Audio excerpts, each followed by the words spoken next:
Happy Tuesday. I don't know what day it is in your neck of the woods, but in my neck of the woods, do people still say that, neck of the woods? Hi everyone, welcome back to my channel, Sarahn Says. Today I am reading, resourcing, and reviewing The Year of Yes by Shonda Rhimes. So I first met this book as a part of my book club last year, the Sarahn Says book club. We read Year of Yes as one of our books. It was suggested to me by my cousin, and she was just like, Shonda Rhimes is awesome. She's talking about empowerment and how to be a better you and how to say yes. We should read this book. So we read the book, and I found a lot of treats in it that I would like to share with you. If you don't know who Shonda Rhimes is, she is a television producer who is the mastermind behind shows like Grey's Anatomy, Scandal, and How to Get Away with Murder. And she is a beautiful, gorgeous, black,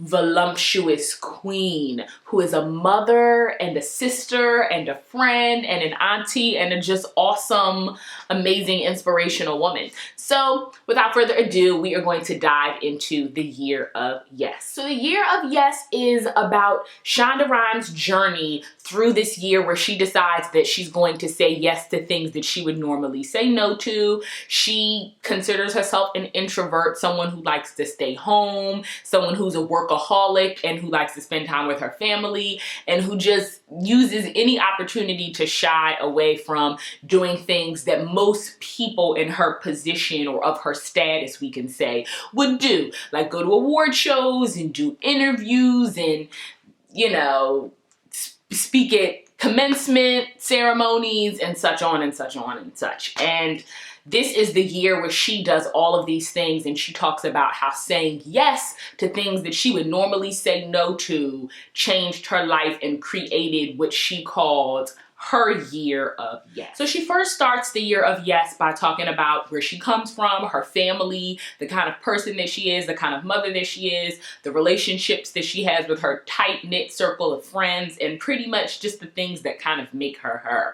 She talks about this moment where she decided that she was not totally living in this world that she had created for herself, and that as a way for her to get more in touch with herself and in touch with the world, that she was going to start saying yes and yes and yes and yes and yes to pretty much anyone who asked her to do something that she would normally do. She even talks about how her kids would say, "Mommy, can you read us a book?" or "Mommy, can you spend this time with us?" And she would be on her way to a meeting or on her way to set, and she would say yes, instead of, "No, baby, I'll read to you later." So it was simple things like that that didn't just have to do with her professional life, but also had to do with her personal and private life, where she's like, you know what? I'm saying yes because I'm redefining my priorities. I'm deciding what matters most to me, and I'm not afraid, nor am I going to let whatever I think is stopping me mentally block me from the blessing of saying yes to all of these amazing opportunities that I have to both be with the people that I love and to truly be with myself. You know, what does it mean to be with myself? What does it mean to say yes to things that I know are going to make me a better me? So she says yes. So each chapter of The Year of Yes, Rhimes is telling the reader about an experience that she had where she decided to say yes to different things. So each chapter kind of stands as a different experience to which she said yes to, and how that had influenced her life, the journey to getting to that yes, and then what came as a result of that yes. So she says yes to her body and decides that she's going to lose weight. She says yes to her children and decides that she's going to be more intentional about the time that she spends with them. She says yes to her children's school and decides that she's going to be active in participating in parent-student association meetings and activities. She says yes to her production team. She says yes to speaking at her alma mater's commencement ceremony, at Dartmouth College. She says yes to just being a boss. Not that she's already not a boss, but she's obviously a boss. She's does pretty amazing things, you know. You've seen her work, okay? She's amazing. But she's just saying yes to stepping up and owning it, you know, and saying, listen, I've worked for what I have.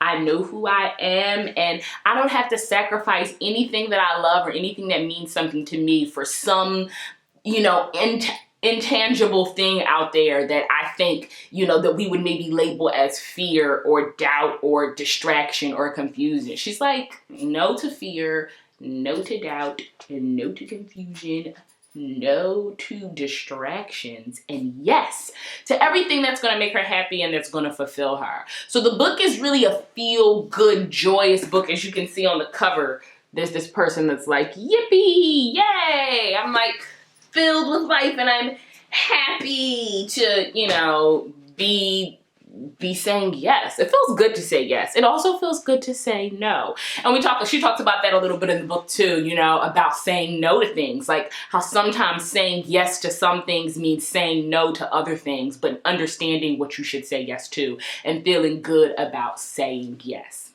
So the writing style of the book is interesting. It's definitely like the voice of Shonda kind of telling her story, and she does have an interesting style of writing. It wasn't until this moment that I thought about comparing her style of writing to the layout of, you know, Grey's Anatomy or How to Get Away with Murder or Scandal. Very different, but it almost somewhat feels kind of like a diary, not totally. Of course, it's a little more polished and linear, but definitely an interesting read. She has a voice that she is expressing, and it's interesting to kind of hear her perspective on things. She doesn't hold back at all with her opinion about things. It has a humorous tone to it, very like, you know, direct and to the point, and kind of like, this is who I am in her style of writing. And you can tell that she is unique and that she has taken full ownership over her uniqueness, and that she uses that in her writing as a way to connect with the reader. Ultimately, Year of Yes is a really good read. It even has these cool pictures in the middle. There's Shonda right there. It even has these cool pictures in the middle that kind of talk about her childhood and her life and the role of her family and her friends, her finding her tribe of people that she really, you know, surrounds herself with and that she brings around her children, and what it means to have that support system in that team. So it's really cool to kind of just get an insight on a woman who we've seen her work and we've seen what she's done for television and for the industry, but we don't really see her. We don't see the face behind the woman who has given us this amazing art and who has influenced television in such a huge way. So it was a really good opportunity to just learn more about Shonda Rhimes and to get an inside look on her journey to becoming a better self for her and her family and the people that she loves.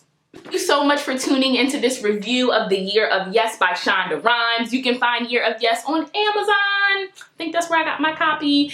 Any of your local bookstores. Thank you for tuning in. Make sure you check out further videos on SarahnnSays.com.